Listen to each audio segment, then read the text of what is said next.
നഹ്മദുഹു വനുസല്ലി അലാ റസൂലിഹിൽ കരീം അമ്മാ ബഅദ്. ഫ്രാൻസിസ് മാർപ്പാപ്പ വിടവാങ്ങി. വിടുന്ന സന്ദർഭത്തിലും അദ്ദേഹം ആഗ്രഹിച്ചത് ഗസ്സയിലെ സമാധാനമായിരുന്നു. ജൂത നരാധമന്മാർ അവരുടെ അക്രമങ്ങൾ അവസാനിപ്പിക്കണമെന്നും അദ്ദേഹം ആഹ്വാനം ചെയ്തു. അദ്ദേഹം പറഞ്ഞു, ഗസയിൽ യുദ്ധം നിർത്തണം, പട്ടിണി പാവങ്ങളെ സഹായിക്കണം. ശ്വാസകോശ സംബന്ധമായ അസുഖങ്ങളെ തുടർന്ന് വിശ്രമത്തിൽ കഴിഞ്ഞിരുന്ന മാർപ്പാപ്പ ഞായറാഴ്ച വിശ്വാസി സമൂഹത്തെ ഈസ്റ്റർ ആശംസ അറിയിച്ചുകൊണ്ട് ലോക സമാധാനത്തിന് വേണ്ടി യേശുവിൻ്റെ നാടാണ് അഥവാ ഈസാ നബി അലൈഹിസ്സലാത്തു വസ്സലാമിൻ്റെ നാടാണ് രക്തപങ്കിലമായി കൊണ്ടിരിക്കുന്നത്. നിരപരാധികൾ മോചിപ്പിക്കപ്പെടണം, ഖുദ്സ് മോചിതമായി തീരണം. അതിനെ കടന്നാക്രമിക്കാനുള്ള ശ്രമങ്ങൾ അത് അവസാനിപ്പിക്കട്ടെ. ലോകത്ത് ഏത് മനസാക്ഷിയുള്ള പണ്ഡിതനും നേതാവും ആവശ്യപ്പെടുന്നതും ആഗ്രഹിക്കുന്നതും ഇത് തന്നെയായിരിക്കും.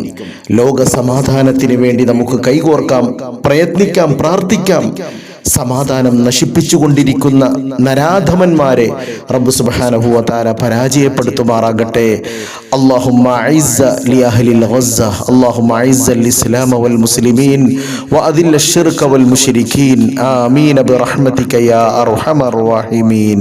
സല്ലല്ലാഹു അലാ മുഹമ്മദ് സല്ലല്ലാഹു